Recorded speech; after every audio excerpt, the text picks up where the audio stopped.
So here we've got Mark Jeans, and he's doing his stone to shoulder that I believe he still holds the world record at.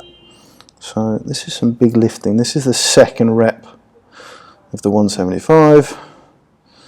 Pickup's fine. Pauses, sets. And rolls it up. Let's watch his max effort at 215. Let's see what breaks down. Looks like a small diameter stone, which is probably going to help.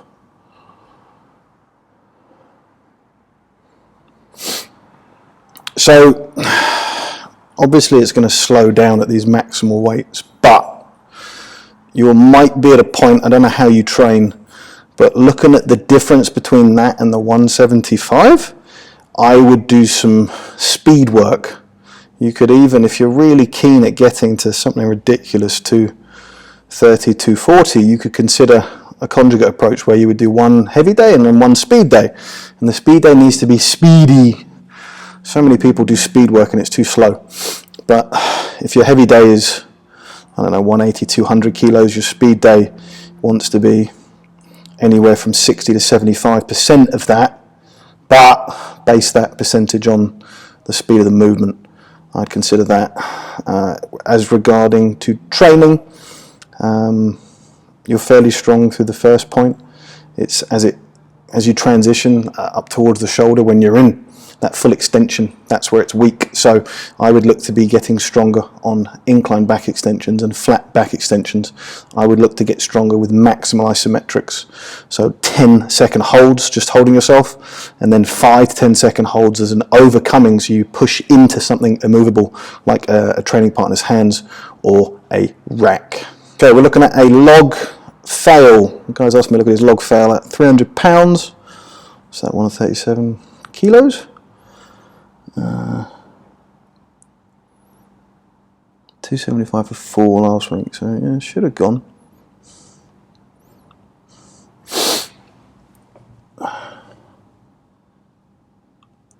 Right, first bit that I'd want you to fix is on the deadlift phase, when you're bringing the log to the lap, is to stand all the way upright. This puts your torso upright. When you squat down, you can see you're already hunched over. This is going to make your clean difficult. Pausing in the bottom position is not something I recommend. I know we all see, Eddie Hall pausing with it standing up and things like that. But what I like to put to you, or put to the client, is: are you stronger at a pause squat or a reactive or non-pause squat, where you go down and straight back up? Everyone is stronger going down straight back up. So there's no need to pause here. You're losing elasticity, you're losing momentum, which could then help you have a better clean. Better clean, more energy for the press. Still pausing, still pausing.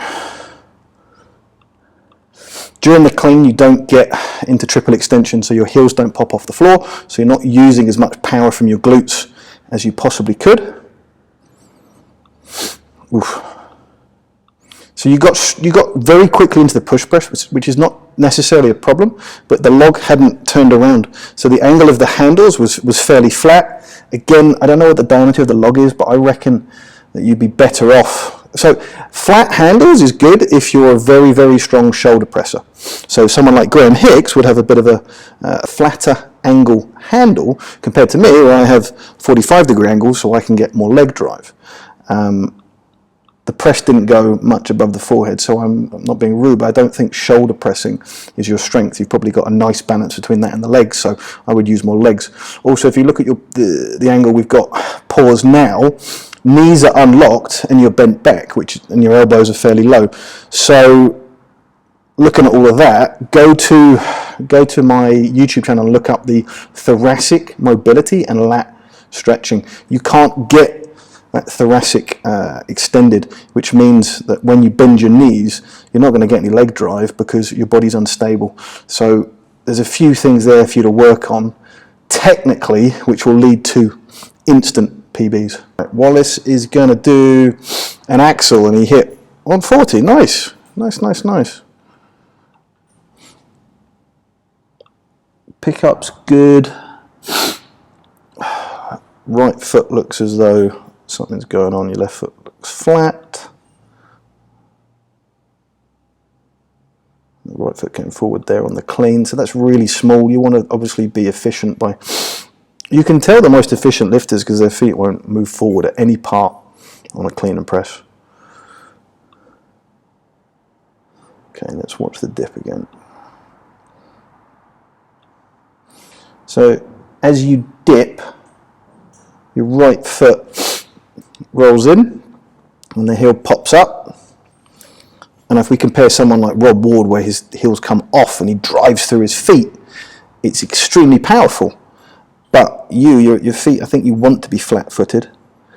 You should be pushing down through the heels and then up, power through the toes. But the foot rolling in on that side and not the other side would indicate your right ankle has some sort of mobility issue. You can do weighted stretching or traction on the joint to fix that out. It's pernickety because the press is generally very nice, so well done with that. But long-term ankle issues or tight ankles is going to lead to knee issues later on. So what got you to 140 won't necessarily get you to 150. So these are the small items you need to look at and reevaluate. Once you hit a peak weight, it's time to drop back down, assess and rebuild. But head stayed back till the press went through. Joints are stacked. And you can see you're very happy with that. Well done. Okay, we got Bryn, and he's deadlifting. He is showing, we'll look at his 300 kilos because, oh no, let's look at his 325, it's the heaviest. 325 kilo deadlift, so quite strong, but he wants to get to 350 before, in his words, he gets too old. You're never too old, come on. Okay. So you can't see as much going wrong with this, so what we're going to do is revert back. You can't see as much going wrong because he fails that lift, but if we watch the 300 kilos. First thing, stop rolling the bar. Fuck. So, I know Benny does this, and I like Benny Magnusson, but his technique is horrific. He's one in probably a few billion. Not everyone can use this technique. If you watch what happens, the bar rolls back to you. Every time the bar rolls back, it doesn't matter how well people time it, it's much harder to keep your hips down. I'm not saying that hips low is what you want, but your hips and upper back should rise in unison in the deadlift. Whenever I see somebody rolling back, especially Benny, hips shoot up. Now, if you've got as strong a back as Benny, yeah, you can get to peak weights. But most likely you are not Benny Magnusson. Therefore, stop rolling the bar back. It's causing unnecessary momentum that you have to then overcome. So rolling the bar back causes your hips to shoot up, which then overloads, well, it puts your torso angle at that, which means you need a lot stronger lower back to finish the lift. So that's first. And you can see you get pulled over the bar. Hips tuck under, but this is fairly maximal, so that's pretty normal. And then you hitch. I don't think you need to hitch. You're getting good speed. I would dial your weight all the way down, eradicate that rollback, and I think you're going to find that your lift is smoother and you don't need to hitch. Let's watch it again.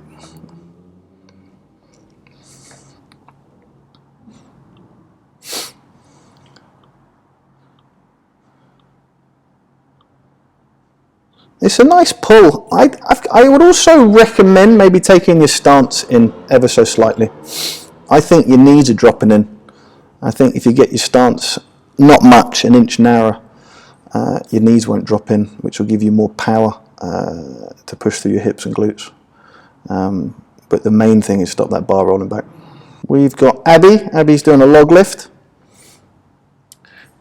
Right, so you had to pick up and walk back. I know it's really small, but you'll end up doing that in competition. I know you've only got one tyre, but go and either purchase another one, I don't know if it's your gym, or ask them to buy another one so you can do the log without having to walk back. If you have to walk back in competition, it's inefficient, especially for reps. Touching the log in front of you, walking backwards, it's going to be a pain in the arse. So that's the first small thing. You're standing upright, but your knees are either not locked or you can't lock them. So they are unlocked to compensate. So you're leaning back here instead of being upright and coming up through your thoracic. So head over to my YouTube channel, look up thoracic and lat and shoulder mobility movements. That will also enable you to get your elbows a little bit higher, which is going to help.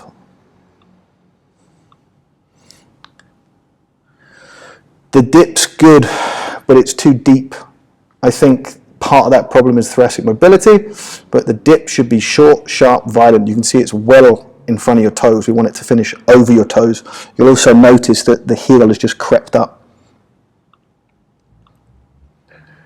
The last thing, and I harp on about this a lot, is don't put your head through until you've locked out. Keep looking up, lock out, and then pop your head through.